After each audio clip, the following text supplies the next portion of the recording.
اندر گرمی کے موسم کے اندر جو آدمی کسی کو پانی پلا دیتا ہے، کسی بھی جاندار کو پانی پلا دیتا ہے، وہ بہت بڑی نیکی کا کام کر رہا ہے۔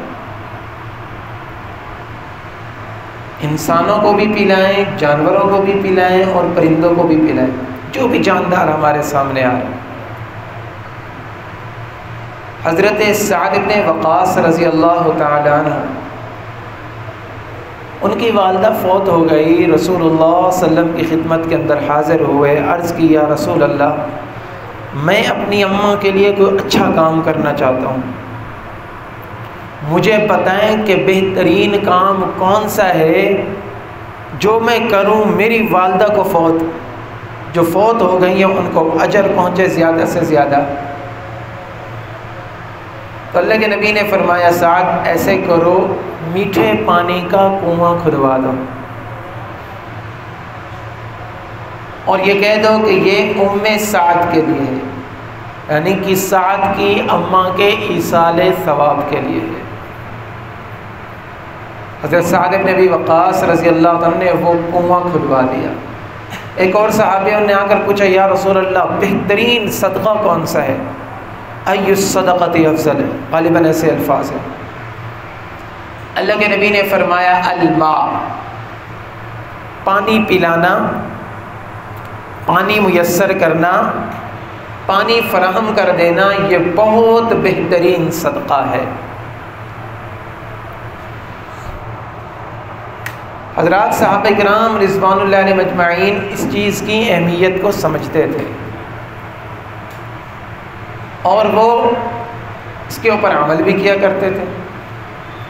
اس زمانے کے اندر بھوک ہوتی تھی، پیاس ہوتی تھی۔ رسول اللہ صلی اللہ علیہ وسلم ایک مرتبہ آپ مسجد نبوی کے صحن کے اندر بیٹھے ہیں، گرم ٹائم ہے، دوپہر کا وقت ہے۔ حضور علیہ السلام کی خدمت کے اندر حضرت ابو بکر صدیق رضی اللہ تعالیٰ عنہ حاضر ہوئے۔ آپ علیہ السلام نے پوچھا ابو بکر کیسے آئے ہو؟ عرض کی یا رسول اللہ صلی اللہ علیہ وسلم آپ کی زیارت کے لیے حاضر ہوا، گرمی کے موسم میں دوپہر کو تپتی دھوپ، اللہ کے نبی کی خدمت کے اندر حاضر ہوئے، اللہ کے نبی مسجد میں موجود ہیں۔ تھوڑی سی دیر کے بعد سیدنا حضرت عمر فاروق رضی اللہ تعالیٰ عنہ حاضر ہوئے۔ حضور علیہ السلام نے پوچھا بتائیے عمر آپ کیسے آئے ہیں؟ عرض کی یا رسول اللہ بھوک لگی ہوئی تھی، بھوک لگی ہوئی تھی، آپ کے پاس حاضر ہو گیا ہوں۔ اللہ کے نبی نے فرمایا یار بھوک تو مجھے بھی لگی ہوئی ہے، چلو وہ انصاری صحابی ہے اس کے گھر میں جاتے ہیں، اس کا باغ بھی ہے کھجوروں کا، آج کل کھجوریں اتر رہی ہوں گی، جیسے گرمی شدید ہوتی ہے کھجوریں اترتی ہیں۔ رسول اللہ ابو بکر صدیق کے ہمراہ اور حضرت عمر فاروق کے ہمراہ ان کے گھر کے اندر تشریف لے گئے۔ جب گھر کے اندر گئے پوچھا کہ وہ صحابی کہاں پر ہے؟ گھر والوں نے بتایا یا رسول اللہ وہ میٹھے کنویں سے پانی لینے کے لیے گئے ہوں تاکہ پانی پی لیں۔ اب آپ اسی اثنا میں تھے کہ وہ صحابی تشریف لے آئے اور انہوں نے جیسے ہی آپ علیہ السلام کو دیکھا تو آ کر چمٹ گئے۔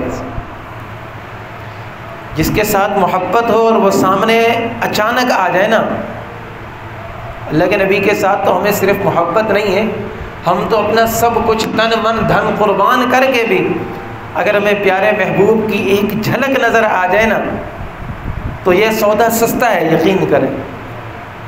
ہمارا سب کچھ فدا ہو جائے، ایک جھلک آمنہ کے لال کی اگر مل جائے، اللہ کی قسم یہ سودا سستا ہے۔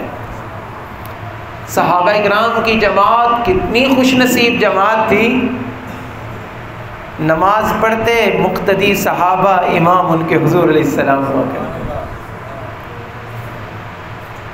جس بھی میدان کے اندر جا رہے ہیں آپ علیہ السلام کی زیارت کر رہے ہیں۔ اور یاد رکھیں کہ ان کے اندر محبت، زیارت اور عشق ہم سے بہت زیادہ کوٹ کوٹ کر بھرا ہوا تھا۔ اس کی عام سی مثال میں آپ کو دیتا ہوں۔